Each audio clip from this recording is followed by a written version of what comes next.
నమస్తే ఆంధ్రప్రభకి స్వాగతం. నేను ప్రియా కౌశిక్.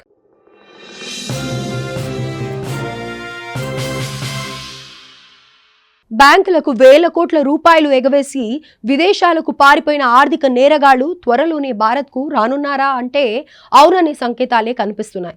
భారత్ హామీతో వారి అప్పగింత ప్రక్రియలో ఓ అడుగు ముందుకు పడింది.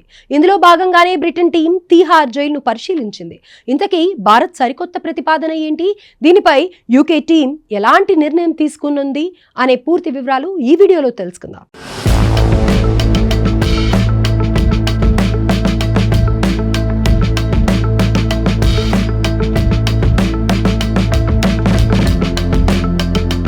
బ్యాంకులకు వేల కోట్ల రూపాయలు ఎగవేసిన బిలియనీర్లు విజయ్ మాల్యా, నీరవ్ మోదీ, సంజయ్ భండారీ భారత్ నుంచి పారిపోయి విదేశాల్లో తలదాచుకున్నారు.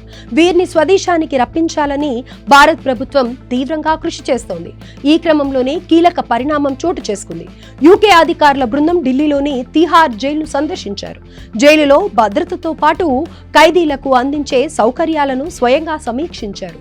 ఇక్కడి హై సెక్యూరిటీ వార్డును పరిశీలించి కొందరు ఖైదీలతో కూడా మాట్లాడారని తెలుస్తోంది. భారత్ జైళ్లలో భద్రత ఉండదని, కనీసం సరైన వసతులు కూడా ఉండవని, మానవ హక్కుల ఉల్లంఘన జరుగుతుందని గతంలో యూకే న్యాయస్థానాలు ఆందోళన వ్యక్తం చేసిన సందర్భాలు ఉన్నాయి.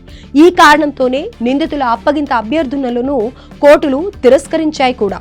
ఈ క్రమంలోనే భారత్ సరికొత్త ప్రతిపాదనను తెరపైకి తెచ్చింది. నిందితుల కోసం అవసరమైతే ఢిల్లీలోని తిహార్ జైలులోనే అత్యంత భద్రతతో కూడిన ప్రత్యేక ఎన్క్లేవ్ను నిర్మిస్తామని హామీ ఇచ్చింది. అప్పగింత ఒప్పందం కింద భారత్కు తీసుకొచ్చే నేరగాళ్ల భద్రతా విషయంలో ఎటువంటి రాజీ ఉండదని చెప్పింది. అంతేకాదు, వారికి అంతర్జాతీయ ప్రమాణాలకు అనుగుణంగా అన్ని రకాల సౌకర్యాలను ఏర్పాటు చేస్తామని భారత్ అధికారులు స్పష్టం చేశారు.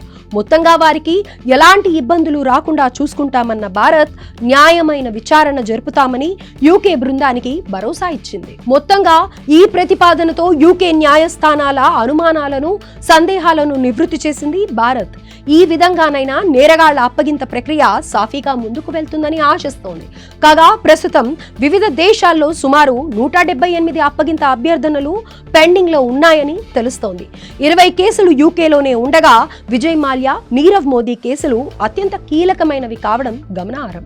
వీరి అప్పగింతకు భారత్ కృషి చేస్తుంది. అయితే దీనికి యూకే కోర్టులు కూడా అంగీకారం తెలిపినప్పటికీ కొన్ని న్యాయపరమైన కారణాల వలన ఈ ప్రాసెస్ ఆలస్యం అవుతూ వస్తోంది. కింగ్ ఫిషర్ అధినేత విజయ్ మాల్యా సుమారు 9,000 కోట్లు ఎగవేసినట్లు ఆరోపణలు ఉన్నాయి. ఆయన 2016లో లండన్ కు పారిపోయాడు. అలాగే వజ్రాల వ్యాపారి నీరవ్ మోదీ పంజాబ్ నేషనల్ బ్యాంకుకు సంబంధించిన 13,800 కోట్ల రూపాయల మోసానికి పాల్పడినట్లు ఆరోపణలు ఉన్నాయి. అతను కూడా విదేశాలకు పారిపోగా ఈ కేసును సిబిఐ, ఈడీ విచారిస్తోంది. ఈ దర్యాప్తులో భాగంగా నీరవ్ మోదీ ఆస్తులను స్వాధీనం చేసుకుంది ఈడీ. కాగా వీరిని స్వదేశానికి రప్పించేందుకు భారత్ ప్రభుత్వం విశేషంగా కృషి చేస్తోంది. ఇక భారత్ హామీపై యూకే టీం సానుకూలంగా స్పందించినట్లు తెలుస్తోంది. తిహార్ జైలులో ఉన్న సౌకర్యాలు అంతర్జాతీయ ప్రమాణాలకు తగినట్లుగానే ఉన్నాయని బ్రిటన్ అధికారులు అభిప్రాయపడ్డారని తెలుస్తోంది. సో మొత్తంగా భారత్ హామీతో త్వరలోనే ఆర్థిక నేరగాళ్లు స్వదేశానికి వచ్చే అవకాశాలు కనిపిస్తున్నాయి.